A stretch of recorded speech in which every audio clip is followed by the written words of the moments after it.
Bonjour et bienvenue dans cette chaîne dédiée à l'apprentissage de la langue arabe. Aujourd'hui, nous allons voir l'indéfini et le défini.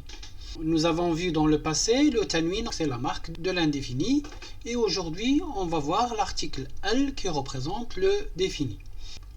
L'objectif de la leçon est de comprendre le tanwin, l'article al qu'on vient de dire, mais aussi de voir les lettres lunaires, les lettres solaires, et aussi dans une prochaine vidéo, l'annexion. En arabe, l'indéfini est exprimé par le tanwin, comme on vient de le dire déjà. Donc un chien, c'est kalbun. Donc quand il est sujet, il est représenté par double damma. Quand il est complément d'objet direct, on va dire kalban. Et quand il vient derrière une préposition ou bien qu'il est complément d'objet indirect, on va dire kalbin. Donc la dernière vidéo est à votre disposition qui explique pourquoi la voyelle change à la fin d'un mot. Comment définir un nom?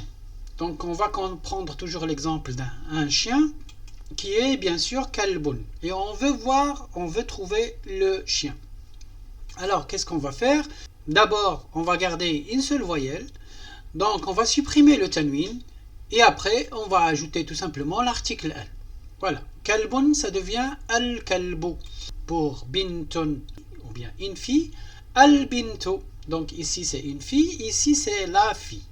On va dire madrasatun, une école, et al-madrasatu c'est l'école. Donc vous voyez, on supprime le tanwin et on ajoute al. C'est facile. Alors l'article al est un article invariable. Il peut être utilisé pour le singulier masculin, le chien, on dit al-kalbu. Il peut être utilisé pour le singulier féminin, la fille, al-bintu. Pour le pluriel masculin, les chiens, donc c'est al-kilabu. Et il peut être utilisé pour le féminin pluriel, donc les filles, al-banat. Donc vous voyez que al ne change pas dans tous les cas, il reste le même, soit singulier au pluriel, ou bien soit masculin ou féminin. Pour votre culture générale, tous les mots de l'espagnol qui commencent par al ou bien par a sont d'origine arabe. Donc la question qui se pose, c'est pourquoi al et a. Alors vous devez savoir que al et a correspondent tous les deux à l'article défini al. Tout simplement, parfois on ne prononce pas le l, dans ce cas ça devient a.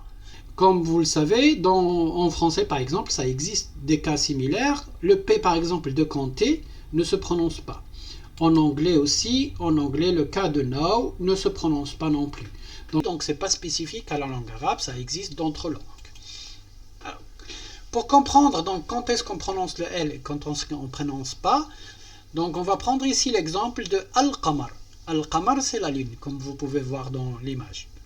Vous l'avez compris, al-qamar, donc ici le L se prononce.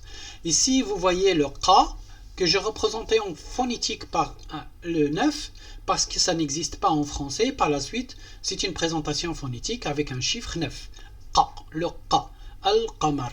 Donc, le L se prononce bien dans ce cas. Alors, si on regarde ash-shams, ash-shams c'est le soleil. Et vous voyez ici en phonétique que le A, il n'y a pas de L, donc le L ne se prononce pas. Donc, dans le cas de al-qamar, l'exemple al-qamar, le L se prononce bien. Et dans le cas de ash-shams, le L ne se prononce pas. Donc la règle, tout dépend de la première lettre du mot. Donc al-qamar c'est le qa. Donc cette lettre, on a dit que ça n'existe pas en français, on la représente par un 9, al-qamar. Donc le qa, quand il rencontre al, la lettre L se prononce. Al-qamar parce qu'il a rencontré le qa.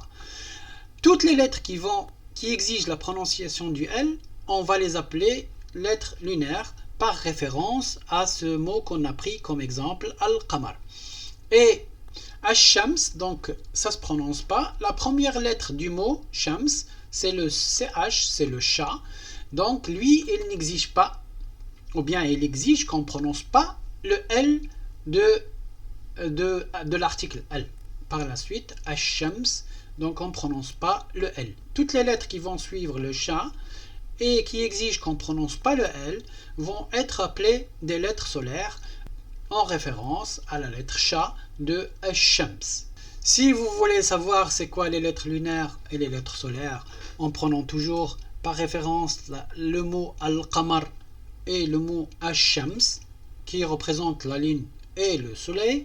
Donc toutes les lettres lunaires Ils sont ici représentés par des petits cercles et ils sont 14. Donc à égalité entre donc, les lettres lunaires et les lettres solaires. Parce que dans l'alphabet arabe, il y a 28 lettres, 14 lunaires et 14 lettres solaires.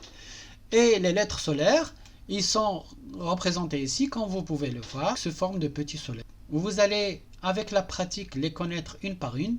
Donc vous n'êtes pas obligé d'apprendre ces lettres par cœur. Et je vous laisserai un fichier PDF à votre disposition dans le descriptif de cette vidéo afin d'en prendre connaissance.